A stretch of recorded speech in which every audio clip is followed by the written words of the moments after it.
That infamous year, 1984, is upon us. And today, Sunday, examines the coming year with a special edition.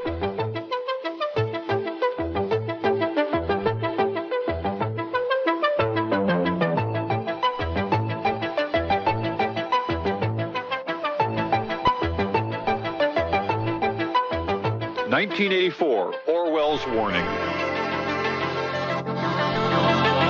I'm Eric Boardman. And I'm Yolanda Nava, and on today's special show, we will try to determine how close we are to living in an Orwellian society. You know, there is that book, 1984, and we were reading it for the show. Very thought-provoking. And frightening at the same time. Yes, it is, and we're going to explore some of those issues, and I guess you have an interesting segment coming up. My next guest is Harlan Ellison.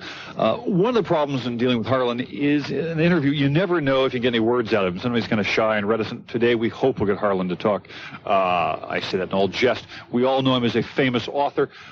Just a writer. Writer will do. A writer will do. Writer will do. And, of course, Harlan has edited a book that's now in a classic collection of science fiction short stories that is now in re-released Dangerous Visions. We've just seen that. I bought it originally in 1961. No, 67. Well, I bought it in 61 in the galley stage. Let's not talk about your books. Let's talk about Orwell's book, 1984. Right. How far are we from the state of 1984? How far are we from it? About 30 years behind us. It's begun. Oh, sure. It started in 1954, something like that. The House Un-American Activities Committee, Senator Joseph McCarthy, Tonkin Bay, Vietnam. We've been in it for at least 30 years. And what kind of concern does this bring to you? Well, as not just as a writer, but as a person who has to live in the world and as an observer of the human condition, I get more and more alarmed every year, and eventually you begin to realize people are looking at you as if you're the specter at the banquet, because I'm forever doom crying. But when was the last time you personally felt Big Brother? I guess the most obvious one was when Ronald Reagan was governor of this state. He had me on his subversive list. They had my phone tapped. And, I caught him doing it. You see, that's the only thing that'll ever save us, is that most of these clowns are so incredibly inept that they would fall over their own feet. Now, how did you catch them tapping your phone? Did you have one of those little screening devices? No, that was late. This is really one of them. See, when I get up in the morning, I go right to the typewriter and start working. I make my coffee and I go to the typewriter. So most of the day I spend in a bathrobe, which is not Hugh Hefnerism. It's easier than getting dressed. So I'm sitting at the typewriter, and I had to empty my wastebasket, and I had made a phone call a minute before, and I heard all this clicking and voices on it, and I thought, the phone company's mucking up again. Something terrible is happening. Took the wastebasket outside to empty it into the garbage can, and I see guys in a truck in a bucket up at the telephone pole. And I look at the line they're working on, and it's going into my house. And I thought, no, surely this is paranoia. Who would mess with a little fish like me? So I go inside and I made a few phone calls, and sure enough, there was clicking, and I hear voices. And at one point, I hear a guy saying, "Is that it, Bite? You got it?" You know, and I thought, no. So I went outside. Detective work, yeah. And I go outside and I say, "Hi, fellas, what you doing?" And they do Porky Pig at me for a while, and finally I said, "You're tapping my line, aren't you?" And they swore nay, and so then I called in one of those sweep services. And they checked the drain on the line. And they came back and they said to me, after $400 worth of sweeping, they said, "You have enough power being drained out of you to raise the Titanic." So thereafter, knowing that the line was tapped, I did also, every time I would order, like groceries or something, I would say, "Yeah, send me up 2 pizzas and some garlic bread. And by the way, do you know that Ronald Reagan is a terrible human being who beats his mother and, makes it with dogs and things like that?" I would just do that. And this went on for months and months and months, and I knew all this stuff was going into the files. So somewhere there's a file, underneath the Colorado mountains in that CID thing, there's all these rotten remarks about Ron. How did you get the phone tap taken off? Eventually it just went away.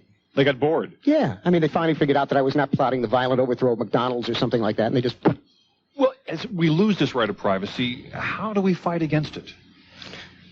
Well, it gets more and more... I've just lost a word. A word just fell out of my head. Systematized. Now they want you to do all your banking through the computer by mail so they can find you everywhere. I think that everybody should be a little bit of a desperado. For instance, I used to overpay my telephone bill by 30 cents each month. It cost them something like $50 or $100 to find that 30 cents in the computer and get it, they'd have to put it on the credit for me until finally you get about $10, and they have to try and return it to you, and they don't know whether to send you cash or credits or green stamps or something. And that was my way of getting even with them. That's one individual. As a group, what can we do? Well, first of all, we have to be as smart as we can be. We tend to be a very lazy and slovenly species. Why? What causes that in our society? You really want me to tell you? Oh, yeah. Television. Wait a minute, this medium we're on right now? That one there, yeah. That's it. What does television do to us? Well, television permits us not to have to think. It gives us all kinds of answers and has for the last 40 years. For instance, we talk about violence on television, and yet there are entire generations of kids who have grown up believing that the basic solution to any problem is a punch in the mouth. Or a pistol. A pistol. And then we wonder why everybody's violent. You go to the movies and you see a film in which somebody has been, like Death Wish, somebody has been brutalized for 3/4 of the movie, and finally he picks up a machine gun and wipes out everybody in sight, and the audience applauds madly. This is a playing to the beast in us and to an inarticulate vocabulary that is best punctuated by a punch in the mouth. Also, for the first time in the history of the world, television has provided us with what could be called a universal curriculum, meaning that a child in Botswana and a child in Bayonne, New Jersey, both get the same impression of male, female, rich, poor, old, young, labor, capital. They get these stereotypes, which have to be squeezed down into about 13 seconds of TV time. Okay, you're a writer. How can we change this? When you're writing a script, you've just written a film, you've written television shows, do you inject that humanity in the script? Yeah, well, that's one of the reasons I stopped writing TV. See, I decided to go into honest occupations like pimping and horse doping. I wrote TV.